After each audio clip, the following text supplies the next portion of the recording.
Good morning, Vivo, everybody. Here is the wonderful Michael Beel.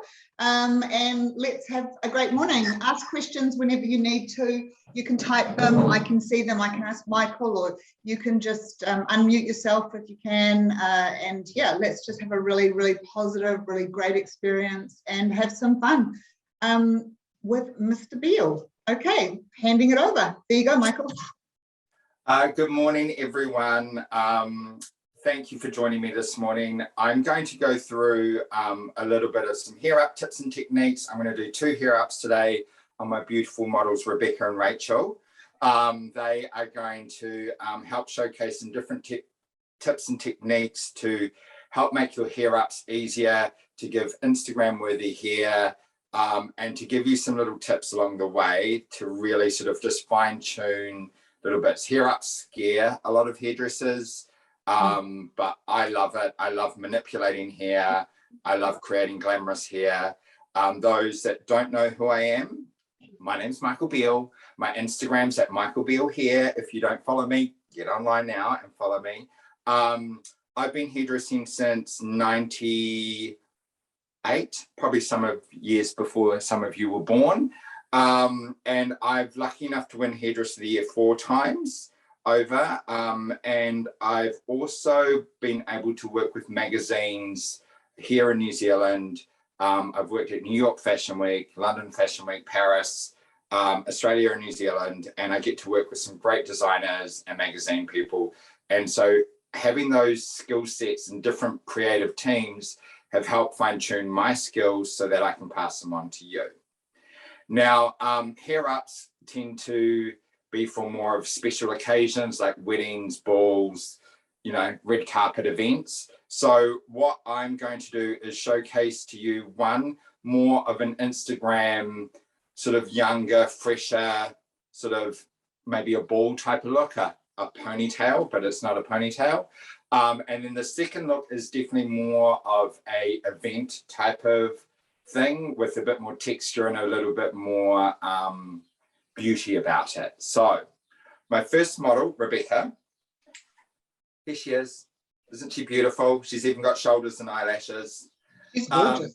Yeah, she is gorgeous. Now I've prepped some of it, so can you guys see? All right, I'll just maybe tilt that camera down a bit. That's better, eh? Yeah, perfect. Yeah, so I've prepped her into 2 ponytails you can see through there. So one at the nape and one more just below the crown. Now, the reason I've done this, because I just want it to look like one ponytail, is that if we do a ponytail and we pull this nape here up, right up to here, that's going to shorten the ponytail. So the hair from the back of the head gets dragged up through there. So we do it in like 2 or 3 ponytails to get that long, thick, more exaggerated type of ponytail. So breaking it down into 3 also makes it easier for you to get a slicker, more streamlined, glass-like Kim Kardashian, you know, Dua Lipa type of ponytail to get that really sort of super high shine, super high sleek, which is definitely what's in fashion now. But to have this sort of texture of pony and to breaking it down into 3 makes it so much easier for you to manage. Now, my first tip that I want to take away regarding this ponytail is how to stop, as a friend of mine calls it, the saggy butt. You know how when you do a ponytail and you get that little buckle down underneath through here?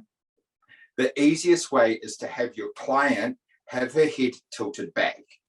So to have it tilted back so that when you're pulling it and brushing it up, it's sort of going to help keep it tighter. So when her head goes back into normal position, it helps pull it nice and tight and clean at the nape. So that's a really good tip.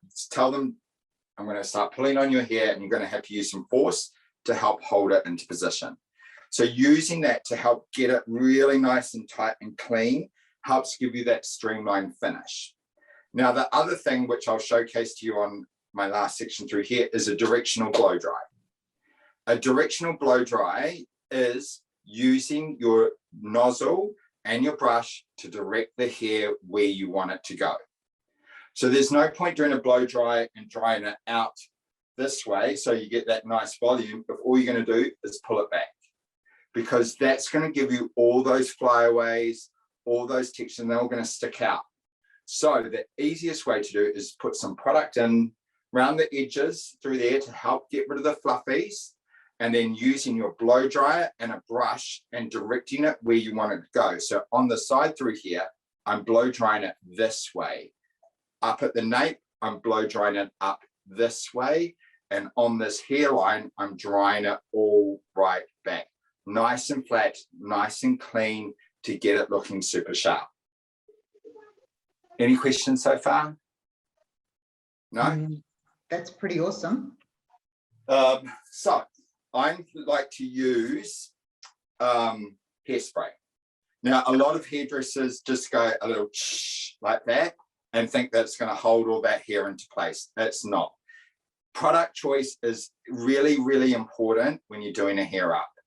I tend to like to use more drier based products like, or that have slightly bit more alcohol to it. I know alcohol is the wrong thing, but hairspray, mousses, dry texturizing shampoo, dry texturizing hairsprays, stuff like that, that's going to help give you grit and hold, so that when you go in and put your bobby pins in, it's going to hold. So you don't want anything too shiny, too waxy, too much oil. It's going to make it really hard.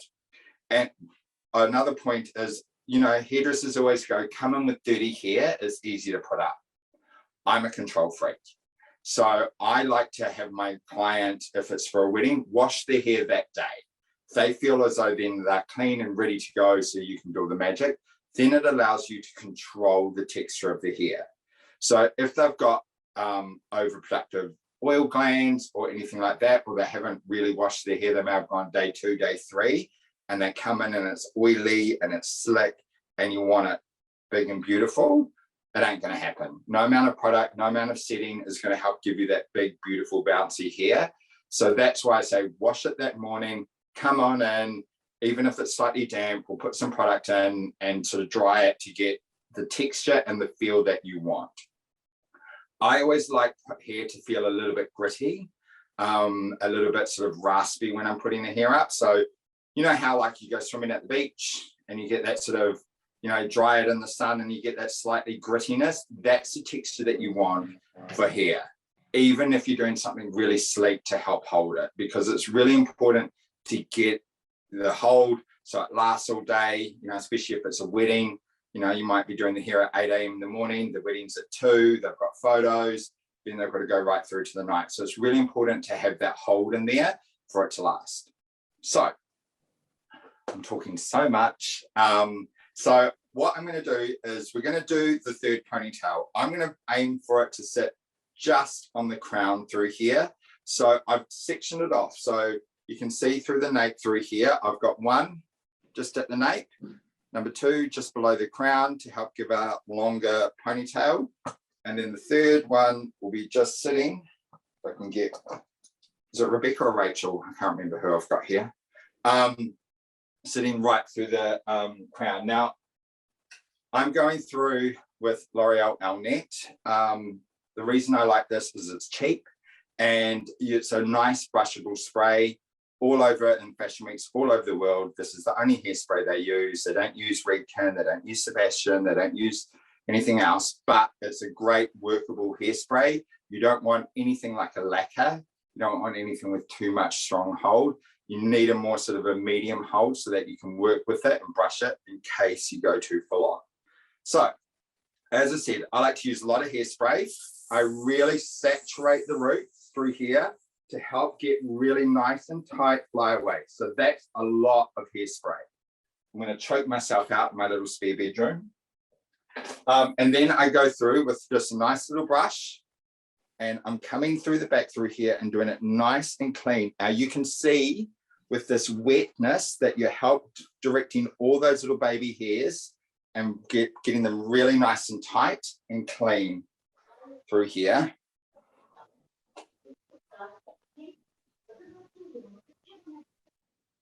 So we're just doing it nice and tight. Lots of hairspray. It's really still nice and wet. So that way you can direct it into the where you want it to go. Now I'm using, if you can see here, a little hair tie with some hooks on the end. You can get, I got these from Kmart. You can get them from like Combined Salon Supplies, wherever, or you can use a bobby pin on each end of a hat elastic. This way you can get it nice and tight. So you can roughly put it where you want it. You can still see there's a little bit of buckles in here. There's a little tip I'm going to show you in a minute. So we're going to go in, we're going to hook it in. Through there, we're going to go underneath my hand, nice and tight. We're just going to wrap this right round.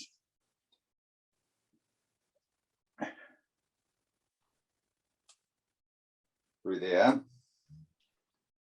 Right. Now you can see these little buckles still sticking up in the hair. And remember, we want to get it nice and sleek and tight. Now, the reason I've done that is I'm going to go through in with my hairdryer and a brush, and I'm going to dry this so it's nice and stiff. So that way then I can take this out, we'll just brush in through here, and all this is going to stay nice and hold and in position. So it's not going to fall out.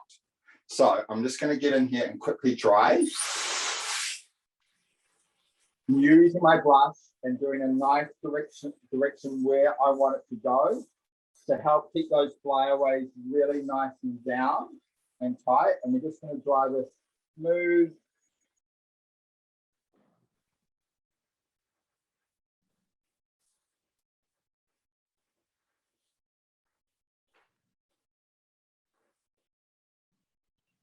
So you can see now that is dried and stiff. Some people use mousse, but hairspray dries quicker.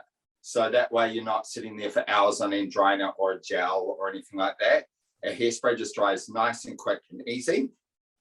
So you can see through here, we've got it nice and smooth right around the hairline, but we've still got all these little buckles happening up through here. To get that tighter, because we've dried this stiff, we can take these out, take out our little hair tie into position.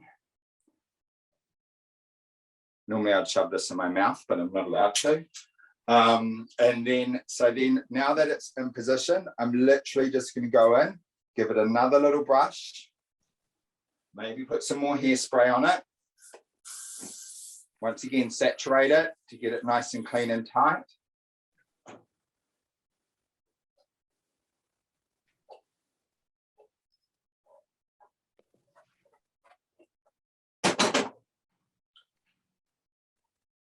Did put it in my mouth, sorry. Once again, we're just going to go in with our hook. The bungee ties are so easy for clients as well to take out afterwards, aren't they, Michael? Yeah, 100%. You know, like, how many times have you heard someone say, I had a hair up, but they had like 500 bobby pins in my head? You know, especially if it's their wedding night, they might want to, you know, have some fun. And they don't want to spend half an hour taking out all these bobby pins and, you know, dealing with it. So a quick sort of unhook of the hat elastic or the bobby pin or the bungee is really, really easy. Right. So now that we've got that into place, I'm going to get in. It's a little toothbrush. It's a hair toothbrush. You can use your normal reach, but make sure you haven't brushed your teeth because that's just feral. So then I go in through here, once again, resaturate it, using my toothbrush and just sort of brushing it down. The reason I'm using a toothbrush is it sits on the surface of the head and it's not pushing in right to the roots. Because if you used a comb or another brush, it's going to go in deeper and probably start to give you little buckles and stuff like that. So you really just want to get the surface of this looking really nice and clean. So that is our ponytail, right? So I'm going to put some texture in the end through there. Someone's just asked, where would I buy a hair toothbrush? Now, I got it from Hair Expo when it was there. It's a company called, I can't even pronounce it properly, but can you see, where are we? There, Janake, or through there. They sell online, but seriously, you just need a firm toothbrush. So It could be a Reach, it could be a Colgate, but just make sure it stays in your hair kit and not in your bathroom. So seriously, or you could use like a foundation brush, you know, like an old foundation brush, those big sort of fat ones through there to do all the powder. So you could use that to help sort of smooth that over and stuff as well. Yeah, so, but yeah, a normal toothbrush. This one was like about $15 because it's gold and I liked it. But yeah, $4, done. Just keep it in your hair kit. Now, the reason I want to do it like a ponytail vibe is because it helps remove hair. So now we've got 3 sort of sections of hair. We've got this space through here. So you could like grab this and twist and, you know, create something, you know, through here, put it in plaits and create like this sort of romantic sort of elongated bun type of shape.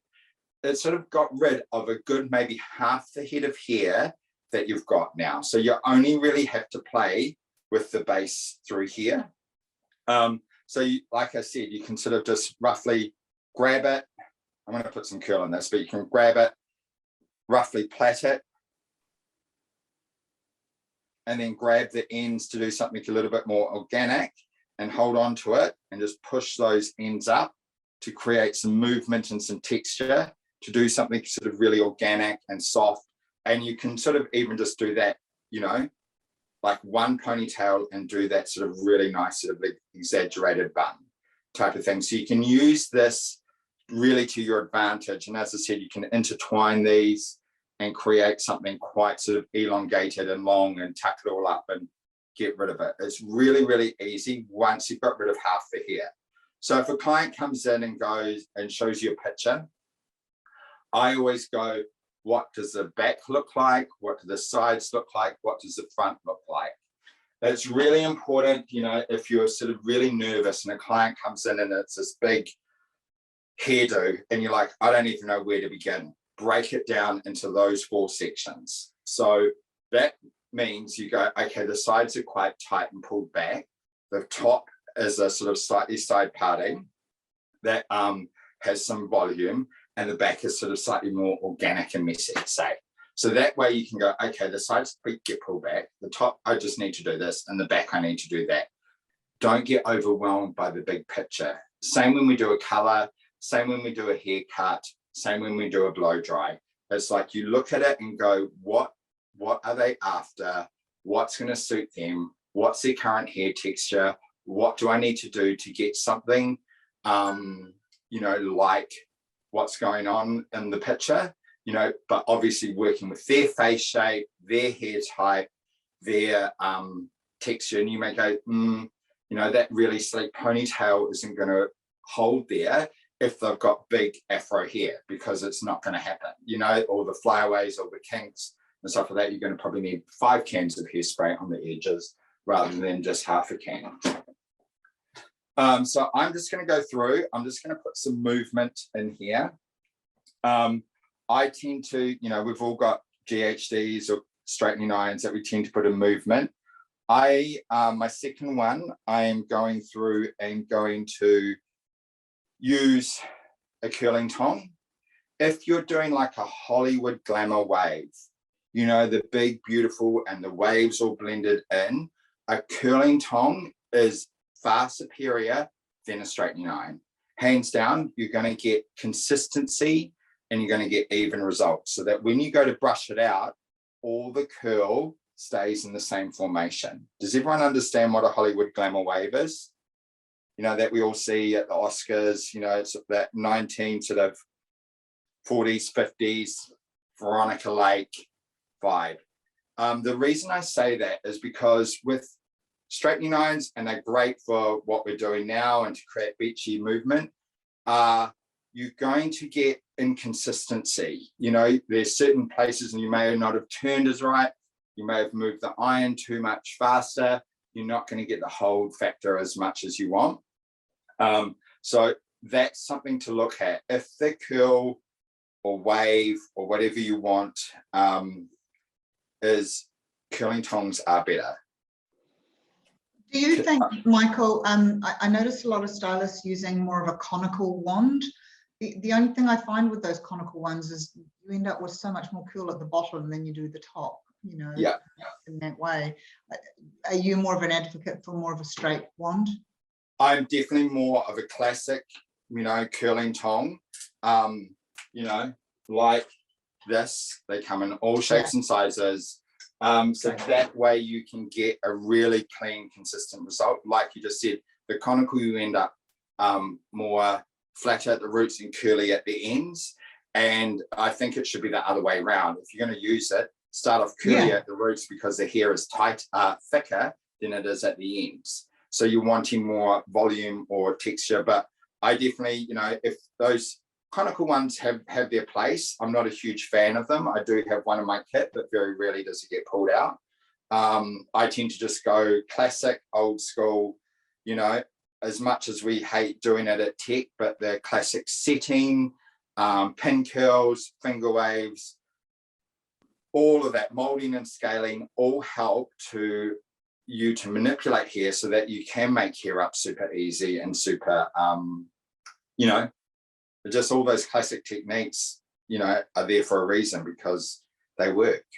It's really interesting because I notice with a lot of apprentices now, they think, why in God's name am I doing finger waves? Or why am I doing pin curls? Or why am I learning to do a directional set or anything like that? But, you know, I've been hairdressing many, many years, even more years than you, I'd say, Michael. But, you know, it's interesting. I still end up having to pull out some of those techniques when you are doing sort of hair up work and prepping.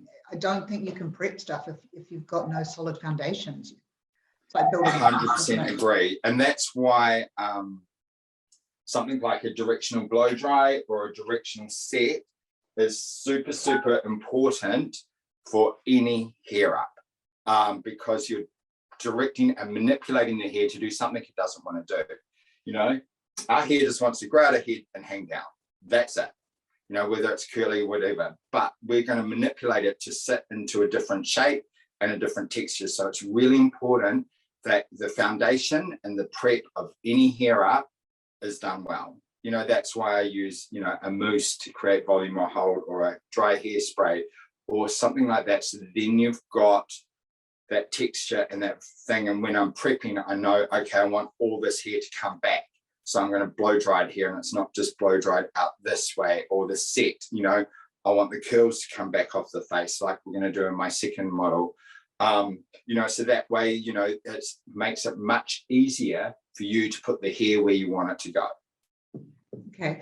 I noticed that Lee has asked a question, and I wondered when someone was going to ask this question, which is, how would you soften the lines from the different sections? See, I like those lines from the different sections. You can soften them. It's probably just about, you know, placement and manipulating it. I'm going to brush this out, so we're going to get more texture and height and, you know, a big glamour type of thing. Through the sides, it's more about just sort of maybe slightly brushing it over to get more of a, see how that now starts to blend in. And because we've used a moldable mid-hold hairspray, you can brush it out and it's not going to get flaky on you. So you can just sort of manipulate that so then it blends that top line in a little bit more. Can you guys see that? Yeah, absolutely. My face is about this big on my Zoom, so I can't quite see. Okay. No, you're cool, Mike. Yeah, cool. You can see that totally. So, you know, now that we've got this texture and this romanticism in through there, we're going to get a big fat ponytail. I'm going to backcomb it.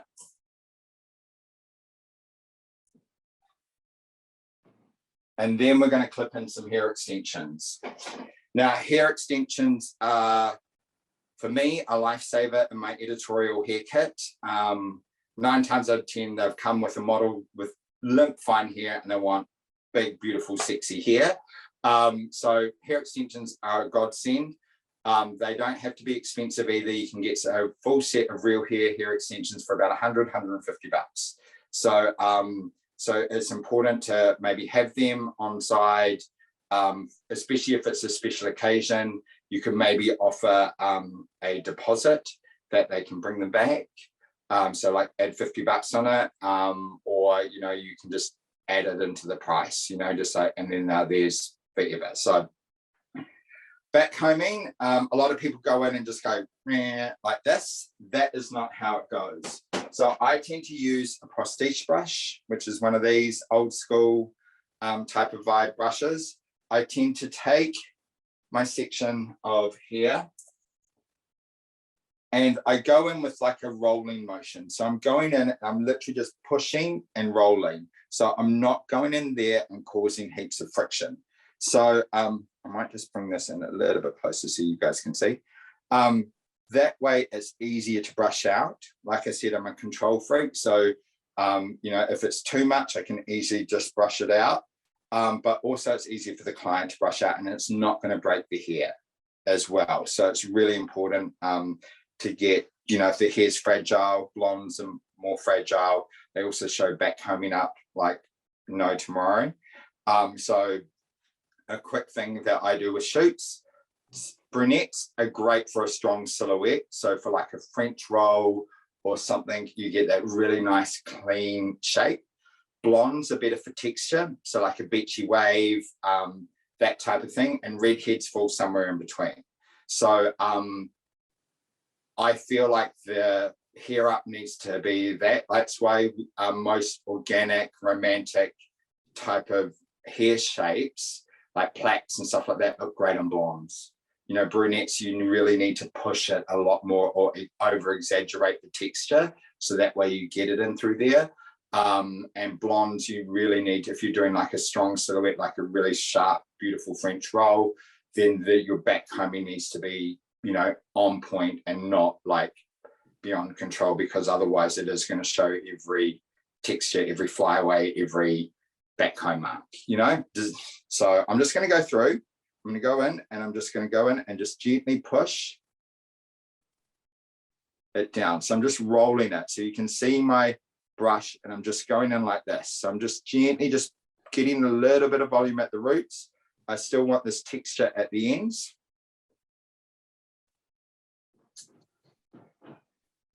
I'm just going in, back comb, back comb, back comb. So it's just a gentle push, and then we're going to start fanning this out. And now on each ponytail, I've got some little hair extensions. They're just little clip-ins. So just going in, clip it around the base. Do you guys have hair extensions at Vivo, or is it per salon, or? We've got lots that we use for editorial work and things like that. Yeah. But I'm totally open that, you know, if anyone wants to contact me, let me know if they think it's an avenue that they'd like to be going down, you know, and I can go through with them and we can sort something out. You know, it's just finding those right stylists, I guess, Michael, that want to sort of be going down those roads. But yeah. Yeah, we in our salon use amazing hair. And I see someone has Show Pony, which is great. So this little clip isn't clipping in. We do a lot of extensions in all the salons, but it's not specifically for using for hair ups and things like that. Yeah. And we're more aligned at the moment with Great Lengths. Oh, cool. Nice. They've got great hair. So yeah. You know, and it's all like whether you just use a weft of, do the Great Lengths come in wefts, or like are they individually clamped on? We've got the tapes, but I've actually got the Great Lengths wefts as well. So I've got a lot of hair that different people can use. So, you know, if someone's planning on doing something, you know, there's totally those opportunities to reach out, let me know what it is they might be looking for. And yeah, we've got lots.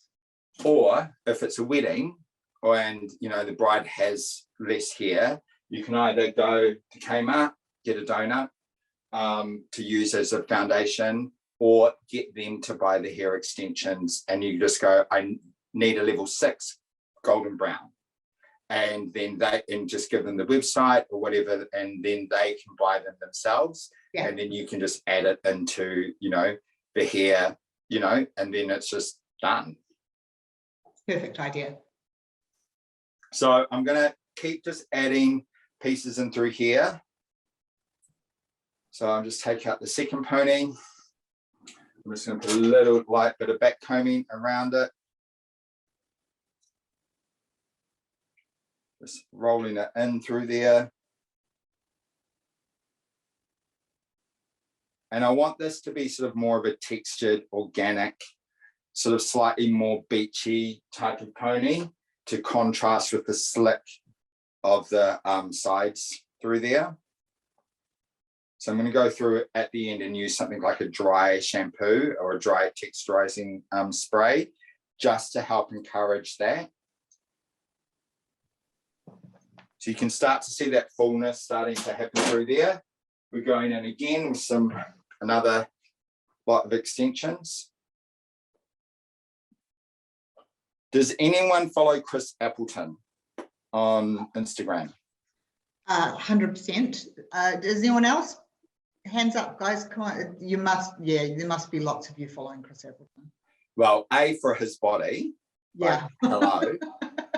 Thirst trap much. But also he does the Kardashians and J-Lo and all these. And a long, long time ago, you'd have to scroll back probably hundreds and hundreds of his selfies. He posted his hair wardrobe, which I might reshare on my Instagram story after this, so you guys can see it.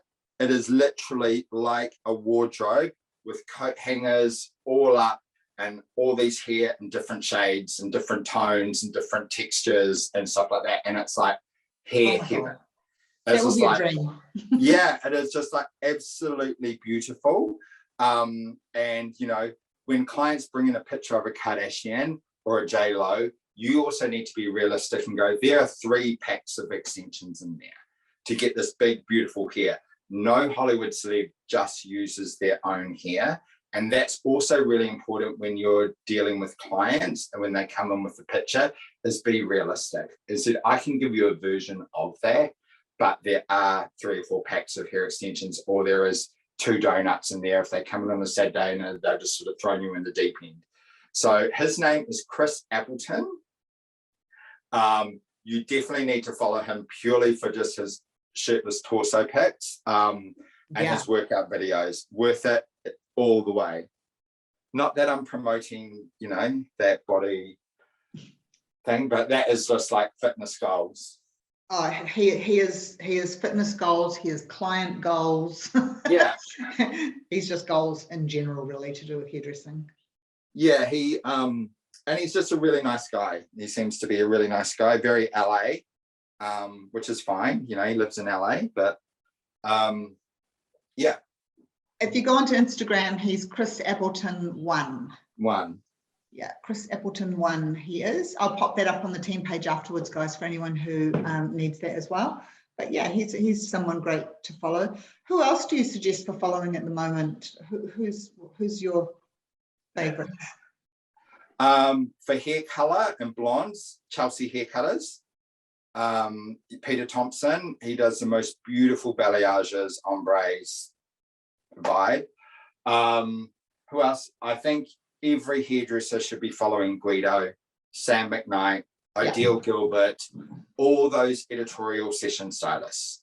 If you don't know who these people are, when you're flicking through a magazine or you see a photo shoot on Instagram, look at the hairdresser, go onto their page, look at it.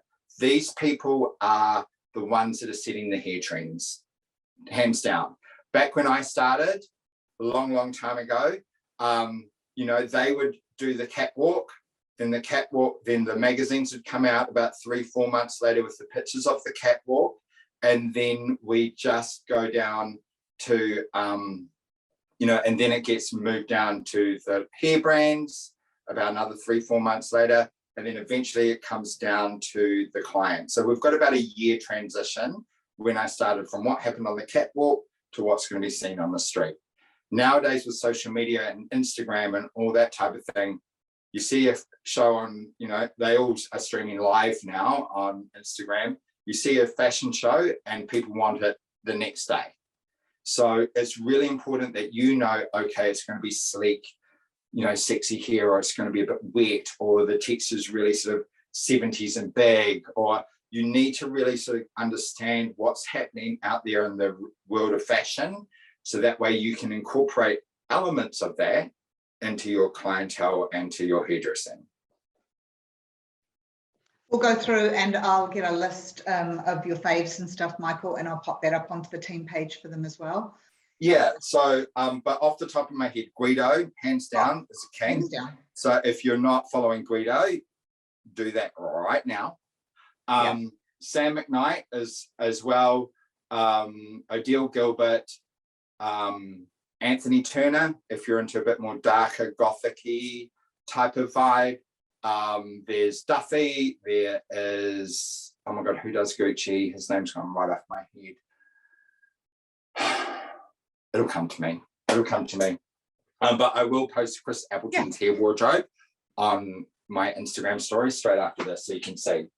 So then we've got, you know, this big, fat, textured, long ponytail, because we've done that super long shape. And then I tend to then put one more hair extension in to enhance that. So this is sort of, who wore it at the Met Gala? Oh my God, I've forgotten who wore it at the Met Gala. But they had a really big, high, exaggerated ponytail.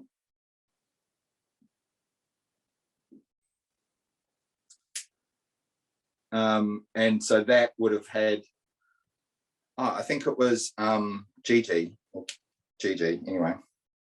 Yeah, I think you might have been right. Gigi Hadid had very high, very exaggerated. It was either Gigi or Bella, one of them. No, one of the Hadids. So then I'm going through with a bit of dry texturizing spray. So it's quite a dry, light powder, like a dry shampoo. I tend to just sort of really overload it. This one smells much better than the hairspray.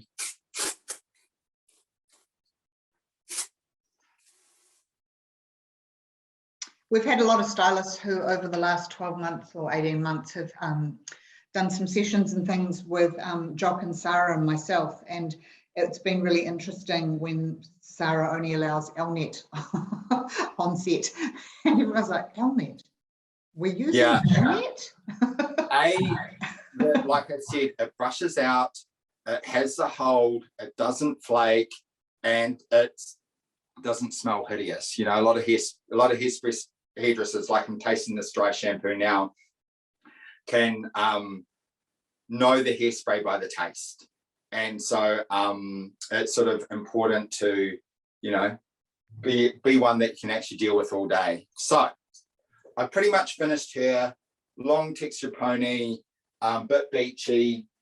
I'm just taking off these little side clips through here that have little dinkies on, that you can also get from Combined Salon Supplies, or there is a Australian-based website called Alan White Anthology that sells all the beautiful, like, classic Mason Pearson brushes, clips like that, everything if you want to up your hair kit a little bit more. So I think those clips come in like a pack of 10 for like $15. So really good to help hold those little flyaways into place around the side through there. So just to reiterate on Rebecca, so nice and sleek and groomed, 3 ponytails to help get that super long ponytail rather than all that hair being pushed up, so that it's short. Keeping it nice and tight through the back so you don't get that baggy bum shape. You've got all this wefting in through there, and that's pretty much model number 1. Any questions on here? No questions from anybody about that one? No questions. I'm just going to have a little sip of my coffee to get rid of the hairspray. Yes, that does help, doesn't it? I think it was great showing everybody, Michael, that you know, by putting it into 3 ponytails, you're keeping your length. You're not dragging everything up and getting rid of so much, you know, and I think that that's probably one thing that a lot of people would have to take away from that, definitely. Yeah, and it's also, like I said before we put the extensions and stuff in, removing some of the hair is really easy way, so then you're not overwhelmed. So putting it in a ponytail or like I'm going to do with my second model, in a bun, helps remove half the hair, so then you've got less hair to work with. So then you're only dealing with, you know, half the amount. So really good way to do it.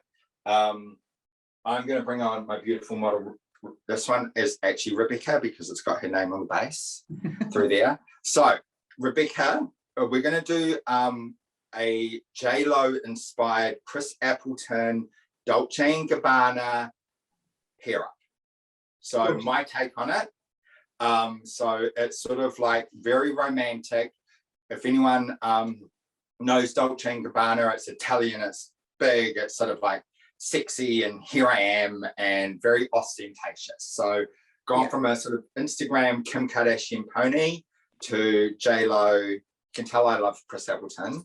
But I'm going to talk you through this. So this center part through here, I'm not going to use.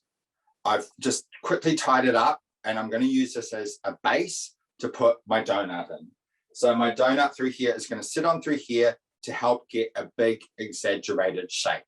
So by removing a good third of the hair, I only have to deal with what's happening around the sides, back, and through the front. Like I said, oops, while I'm talking, I'll just turn my plug in my curling Tong. Please hold. Oh, my spare bedroom only has one PowerPoint, and so my little thing is everywhere. Last about a week or so ago, I think it was, Michael, we were doing a great Zoom with a guy in Australia, and he tripped over one of his cords and the mannequin head went flying through the air. Oh no. And he'd only just been gluing some wefting on, and so the wefting moved and was stuck to her forehead. It was just the funniest thing I've ever seen. It was Peter Beckett. Do you know him? No, I don't know Peter. Yeah, so he's doing a whole lot of session work for us, and it was amazing. And I loved him even more after that. Yeah. It was so real. It's not easy to do Zooms, is it? And to be, you know, standing there, you are literally talking to a small box and hoping that it's working. Live from my iPad. So I've gone through and done a directional set using my smaller curling Tong because I really want a romantic Botticelli angel type of texture in through there. Those that don't know what a Botticelli angel is, you need to Google that too. So all this hair is coming back to the crown to sit on my donut. So underneath through here has been set round, coming back up to the crown. The sides are coming back this way. All of this has been rolled back towards the back, apart from something through the hairline. So I've literally just split this so it's coming right down the face this way. There's a reason for that, and I'll explain to that as we go on. But all the rest is coming all to the center of the donut. Once again, directing the hair where you want it to go. There's no point doing a set down this way if it's going back through there, because it's not going to sort of sit right, and it's going to be harder for you to manage. So we're going to put in my little donut first. So everyone can see all right? Perfect. Yeah, cool. So I tend to get rid of that. So the way I tend to put a donut in is I either plait this base, so I've got something secure to pin in, or I back comb and I just sort of bun it and pin it in. So that's what I'm going to do now. So I'm just going through once again, just doing this sort of rotating motion with my brush. So it's easy for my client, Rebecca, to brush out at the end of the day, or me when I have to wash her. So then she's ready for another one. So I'm just going through, gently brushing that out. Back combing that. And this gives something for your pins to sit in. So I saw on Instagram also, you know, there's a right way and a wrong way to secure a bobby pin in. Does everyone know this? So everyone thinks the flat surface goes on the scalp. It doesn't. It's this little great, what do they call it, wavy type of surface. That's the one that goes on the scalp. So that way it can grip and hold.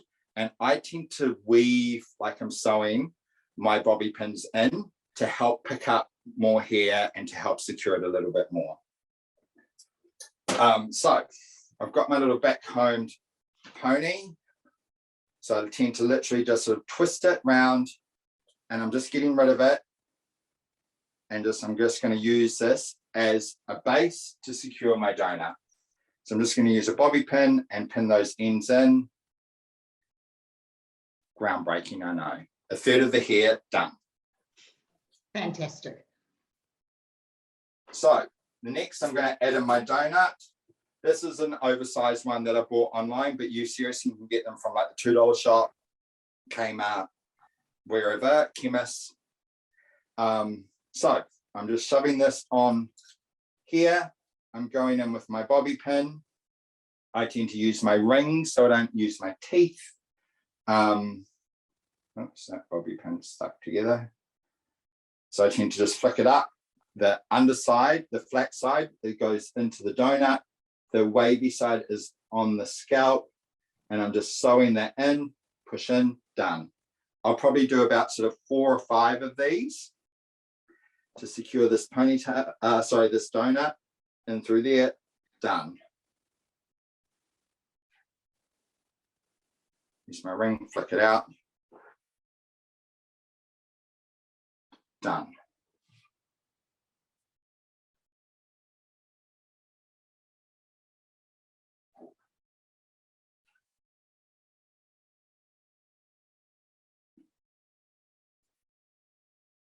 Easy. It's secure, it's lightweight, and it's going to be much easier for our client to create a really strong, exaggerated shape. Excuse me. And once again, if a client comes in with J-Lo's hair, you've got to say, oh, there's a donut in there, or there's this, you know, I don't have that, but, you know, maybe you could nip down to the chemist or something like that. So now that I'm just going to go through and you do 2 sections winding back to my donut. So once again, I hairspray to help secure my section. I tend to start when I curl at the base, and then I wrap it around to help get more curl and movement. Hair tends to be thicker at the roots and finer and more sensitized at the ends, so it doesn't need heat as long. So, you know, once that's done, and then just slide that out. Then I get a little pin curl clip, or I call it a dinky, and I just sort of pin that down and allow that to cool. It's really important that you allow any of your sets to cool right down. So if you're doing, say, a wedding on location, you know, I tend to do all the sets. Then they go to the makeup artist, they get the makeup done, and then they come and see me afterwards. So then I can do the hair. So once again, I come in at the base of the roots, and then I just wrap it around nice and tight. And this is also how I do my big Hollywood Glamour waves, and sort of set it and then pin it all up. You've got to allow it to cool. If you're short of time, get a diffuser on a cold shot button on your hairdryer and just sort of run that over it. It needs to be bone cold. The way to a good sort of hot set is allowing it really to heat up and then allowing it really to cool right back down. So I talked about just before that the front of these I'm splitting in half. So I'm going to do a center parting because Rebecca looks so beautiful, so she can afford to have a center parting, and center partings are hot right now. So we're going to do a center parting. So this side is going to be wound down this way, and this side is going to be wound going that way. You can see she's got a short fringe. She's got a curtain bang from a previous Zoom. So we're just going to go through and we're just going to pin the, set this. Once again, a good amount of hairspray.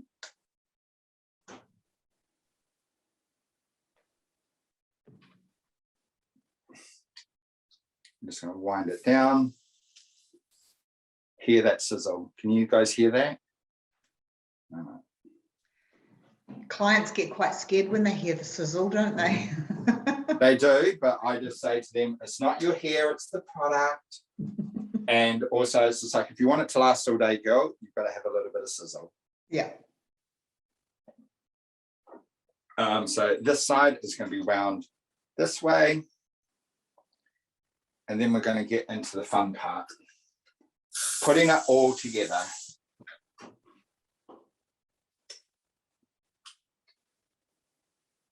So that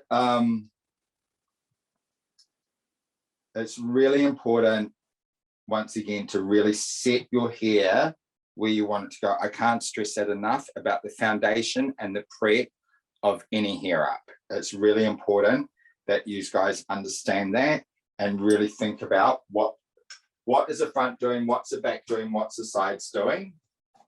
So that way it makes your life so much easier. Cool, that's our set done. I'm just going to unplug my curling tong so I don't trip over it, because it'll be Murphy's Law now, Chrissy, now that you mentioned about the other one. Yeah, you could be our number 2. Yeah. So we're going to get Rebecca to tilt her head forward for me. Just going to bring her back. Now, I tend to use a lot of U-pins when I'm setting. So, you know, a U-pin or a fringe pin. I like to use this so that way I can mold and manipulate the hair as I go along. So it's easier to pull out than a bobby pin. A bobby pin I use to secure my foundations in, like a French roll or something like that. But if I'm fine tuning, I go to my U-pin because it's easier to pull out. Once again, I go in with a slight sewing motion to help it secure in through there. I'm not one for putting a hook on the end. A lot of people tend to do that, which means that you can't get it out. And so if you do want to get it out, it's just like, it's going to start ripping all your hair out. And so I learned that on my first ever fashion week in Australia. I did that for a bobby pin and the hair director blew me up and said, what the hell are you doing? You know, that's not right. And now you've got to take it all out. So I learned that the hard way. So don't waste your time doing this.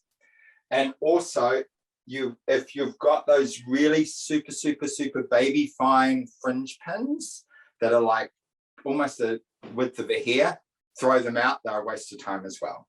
Yeah, because they ain't going to do much. I'm just going to have a little sip. Has anyone got any questions so far? No? Okay. No questions, guys? It's because I'm talking too much, eh? You can be honest, I talk a lot.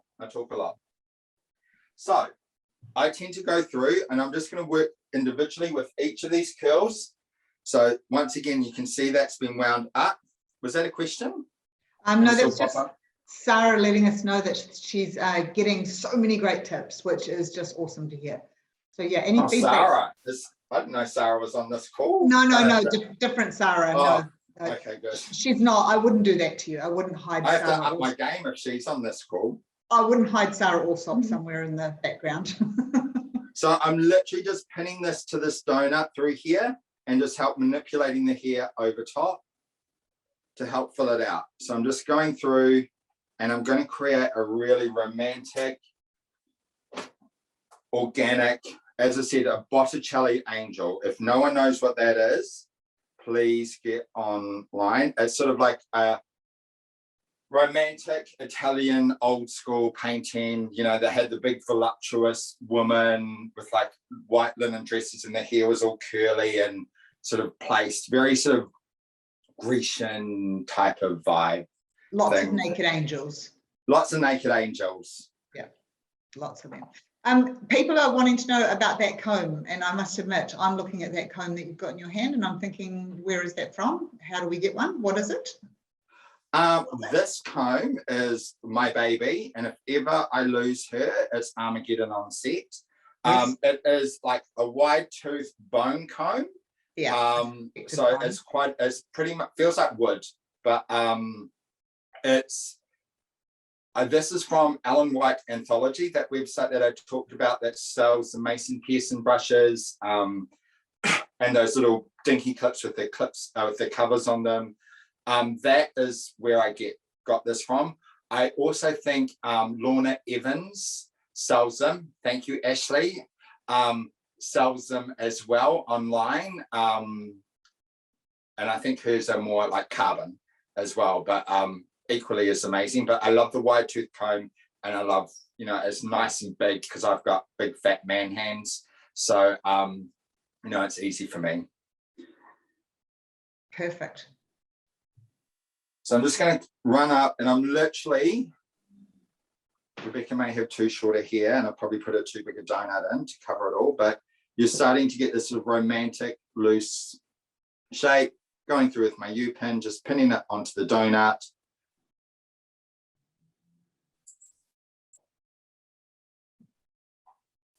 And because I've set these wounding up, it's really easy for me just to go and pin and do what I need to do. So, and I'm literally just working around the edges of the hair and just filling in and covering this donut. So I'm noticing that you're not going through and brushing them out too much. You're just sort of fingering it out a little bit. Yeah, like you can use a wide comb to brush it out a little bit if you want to get a bit more sort of softness to it. I sort of, because I've gone through with the hairspray quite a lot to get that sort of crispiness, I really want that defined curl in through there. If I brush it out too much, I'm going to get more of a fluffier texture, which is fine if you want that, but I want a little bit of this definition coming through here. So then I tend to just sort of run my tail of my comb up to help pick up any flyaways, a little bit of hair spray. It sort of helps just push the curl where you want it to go. And I'm using sort of hairspray as a molding tool as well.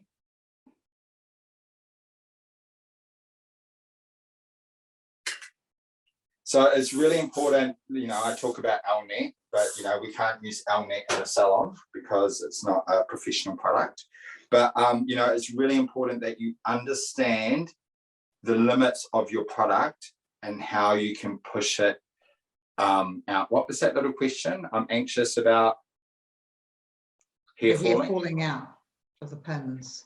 Yeah, so if you're going in and doing this sewing motion, it won't slip out, you know. And if you're super anxious that I really need that bit of hair there to stay there, go in with the bobby pin, but know that it's going to be much harder for you to get it out later at a later stage if you need to change it. So about this point here, I would get my little back mirror and show my client, see, I'm sort of vibing with this type of texture and I'm building it up. And then we're going to keep going there. Is that feeling okay to you? And she'll go, oh, it feels a little bit loose through there, or it feels a bit too messy. So then you can change it now. So it's really important to think about and not just wait to the very end of the session and go, there, do you like it? And then like, well, what about that bit there? And what about that bit there? It's important that you probably stop 3 or 4 times throughout the hair up and go, this is what the side's doing, this is what the back's doing. You know, are we going to do a parting this way? How's that feeling? You know, it's important to work with your client all along through there, and therefore you can make changes as you go.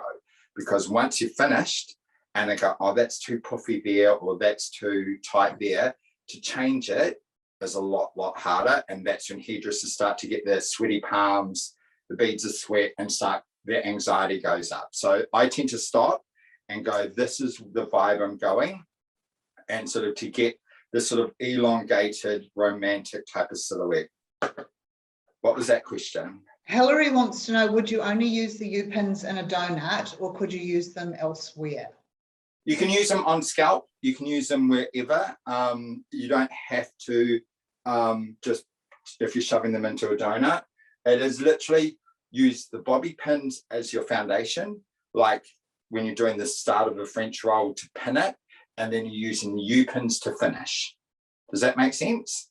Yeah, and I think Yeah. it's also important that they notice that because you're only anchoring really small, really gentle, light sections, the gravity's not going to take over. It's No. not like the whole thing's going to come out and you've just got it hooked up with 6 U-pins. No, It's exactly. not like So, you know, individual. I've got this donut secured by my bobby pins. And, you know, I know that by manipulating, like I'm doing like, you know, 1.5 inch sections of hair. So at each time, so I'm just coming up and I'm just sort of pinning and manipulating it up over the donut to help sort of create a really, you know, beautiful elongated shape. This is getting quite a Bridgerton sort of modern vibe, isn't it? Yeah, yeah, Bridgerton. Yeah, I'm absolutely. feeling very Bridgerton coming through. As long as it's not Downton Abbey, and I love that. But I love Downton Abbey too, but yeah, not for here. I'm not seeing Downton Abbey with this. No, I can get a really kind of a bit of a lush, sexy kind of Bridgerton sort of vibe. So you can start to see this really beautiful shape. Get a bit more hairspray in through there using my tail comb, help sort of pushing it into where I roughly want it to go. And so we're getting this really beautiful, romantic shape. And you can really see how important it is, the directional set. I mean, that's just screaming at you as to, you know, you're literally putting the hair in the direction that you've set it. You've told it to go. Yeah, and that's why, you know, when you come in, your client brings in a picture, really think about where is that hair going? What am I wanting to achieve? Or what's my client wanting to achieve? So then it makes your life easier. So you are literally just letting this curl dictate what's happening. So I'm just going to pull this out there.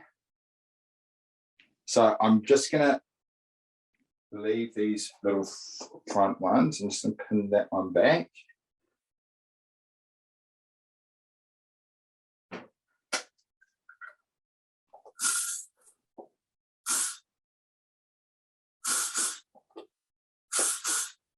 Using the tail of my comb just to help push in all those sort of flyaways in the direction that I roughly want the hair to go. We've got an interesting question here from Seamus. He wants to know if you're right or left-handed. I'm left-handed. Yeah, so it was a bit of a struggle for me learning how to cut hair because everyone in my salon at that time was right-handed. But yeah, I am left-handed. So if I do look as though I'm doing things slightly awkwardly, apologize for the right-handers. But any lefties out there, you get my vibe. So just breaking this up a little bit and coming up over top of my donut.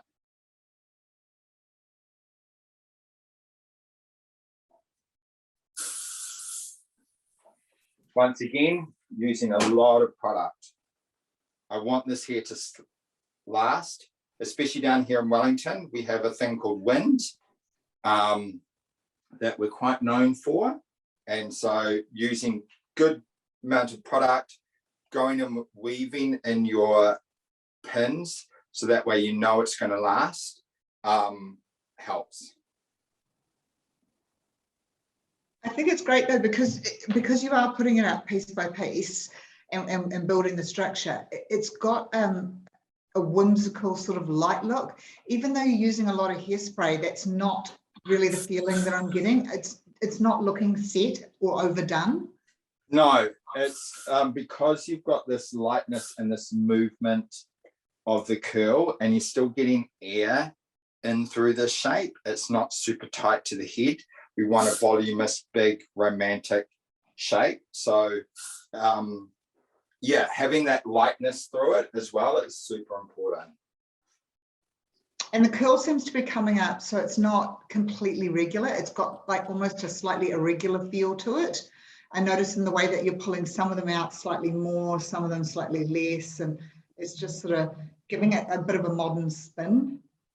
Yeah, it's sort of, well, you know, natural curl is different textures through the whole head. So to keep it more natural and more lived in and not like we've gone through and done a set, that's sort of the vibe. So you can see through here this sort of romantic, soft type of shape. I've got this front of the hair to do. At the moment, she looks as though she could be a Marie Antoinette.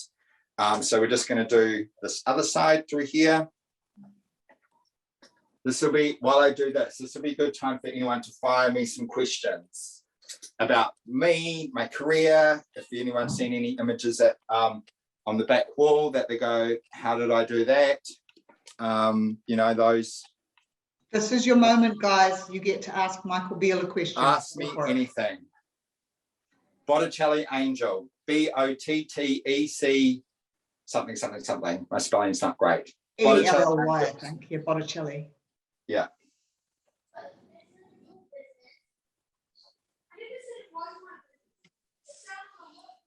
Was that a question? No? Oh, I'm not sure. I've got somebody else saying here, can we come work with you for a day? Well, yeah. Yeah. Well, in the salon or on a set? I'm not sure. Oh, well, no. Yeah, no. Ashley says she'd love to watch you on set. And yeah. Oh, no, we've got here now. Seamus wants to know, is your passion long hair rather than cutting? What's your passion? I only cut hair in the salon because I'm actually colorblind. So you do not want me to color in your hair. And that's what I say to my clients. So for 24 years of me hairdressing, I've only cut hair. Yes, I can apply a color and I know the color wheel and I can help a colorist say, but I pretty much just leave it up to them. So it's sort of important, you know, cutting hair pays my mortgage. Long hair, I love. And I find my editorial shoots and entering hair competitions allows my creativity to take fruition.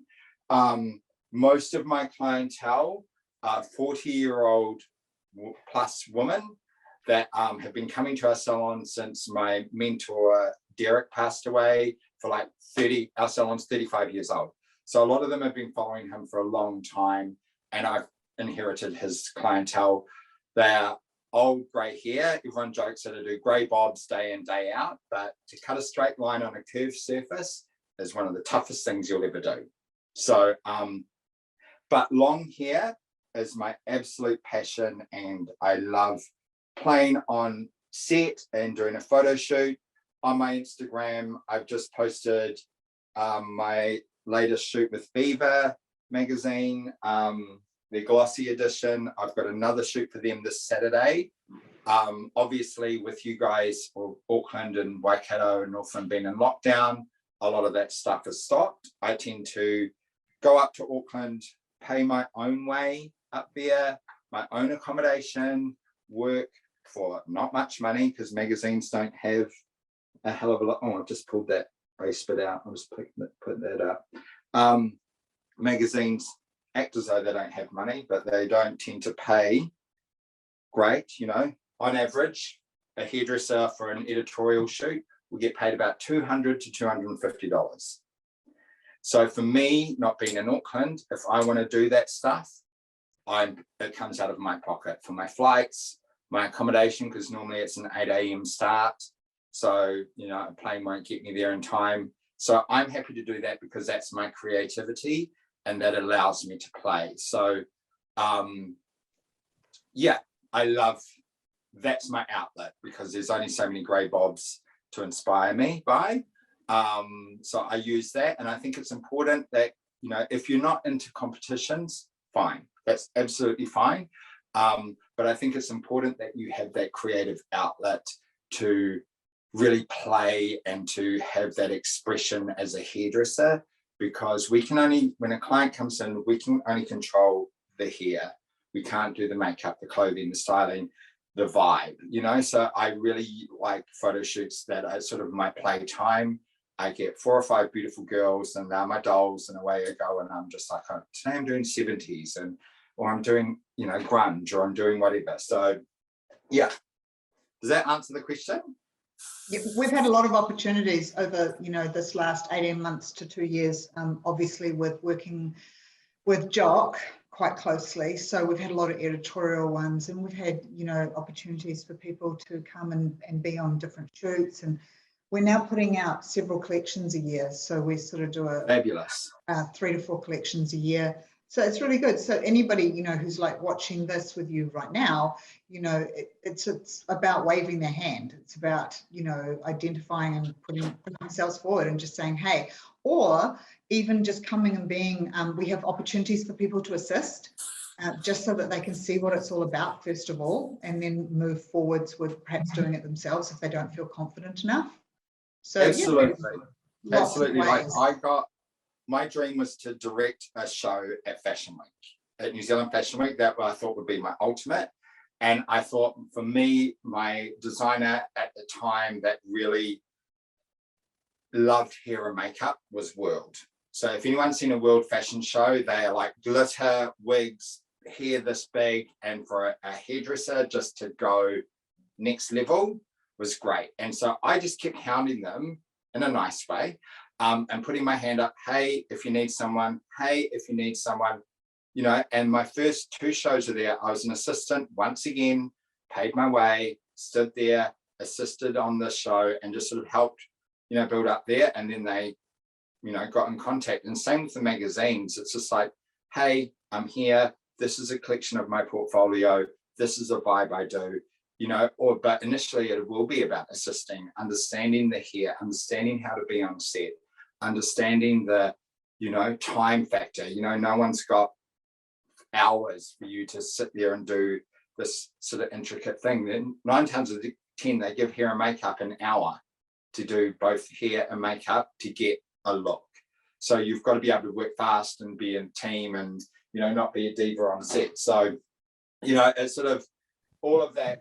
You know, I've been hairdressing 24 years, and it still blows my mind, you know, when I see, say, my work on a cover of a magazine, I still get that flutter, and, you know, just seeing it out there, that's what excites me. You know, I've just got to figure out, you know, I'm turning 45 in a couple of months, and it's just like, do I still want to be on the floor hairdressing for another 10, 15 years, or do I want to go off and do something different, or do I want to, hopefully I win lotto this weekend, and therefore I don't need to think about it. But so that is generally our romantic type of silhouette through there. You can see I've covered the donut, we've gone through, and it's really organic, soft, romantic, whimsical. Now we've just got these little front pieces to do, and we're literally going to twist it like, Chrissy, you'll remember in the 90s, the twists. Oh yeah. The twist back. Solid foundation of hairdressing skills. Yeah. So all you young ones that think a zigzag parting's hot, just don't. We hairdressed back then, it was not cool. So I'm literally just going to twist this back, like sort of like almost like a little rope, keeping it in through there, pushing it up, using my U-pin, going in through there and securing it down through the back. So I'll just do that again, twisting it. And just pinning this back into there. So I'm still keeping a little bit of volume just at the face, because I think everyone looks better with the hair a little higher. Twisting this back.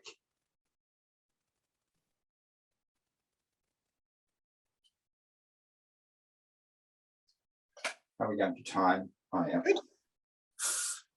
We're almost done, team. Those twists were the solid foundation of every hair up that we pretty much did when I started hairdressing. Yeah. Everyone would have that all across the face and then curl behind it. and that was a hair up. You know, twist Zulu knots as well, which may not go down very well now with but you know, Zulu knots, twists, yeah. But I like the way that we're sort of taking those techniques and we're sort of putting a little bit of a fresh spin on them. Yeah. And like, you know, yes, they're twisted back through the front through there, but they're not like full on ropey twists. They're just sort of rolling back. So we're just going to do the same on this side.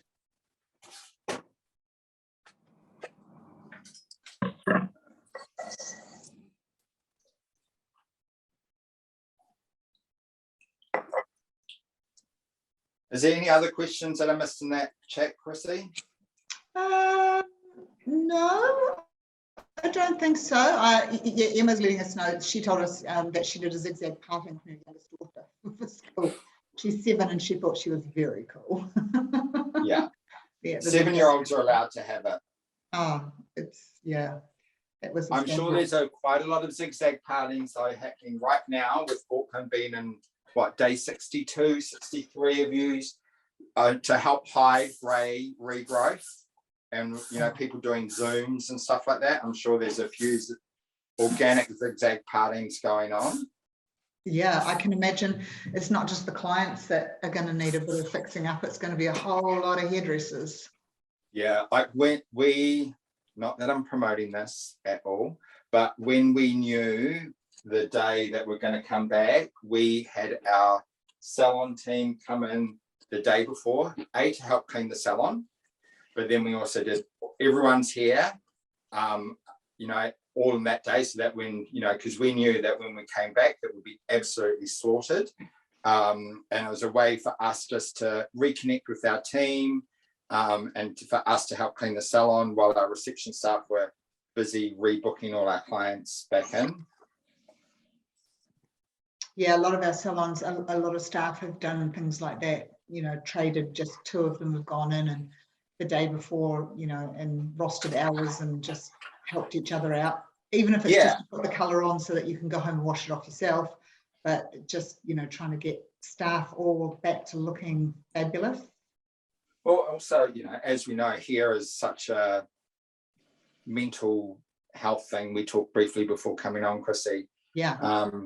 About feeling great. And, you know, when your hair's not great, you don't feel great. So that's why, you know, it's really important for us. I think what I felt, get a couple of deeper meaningfuls right now. What I felt after the first lockdown, when we were shut for 9 weeks, I really felt that the general public appreciated hairdressers a lot more, that we're not just hairdressers and that we're very intelligent, valuable members of the community and the society that we live in.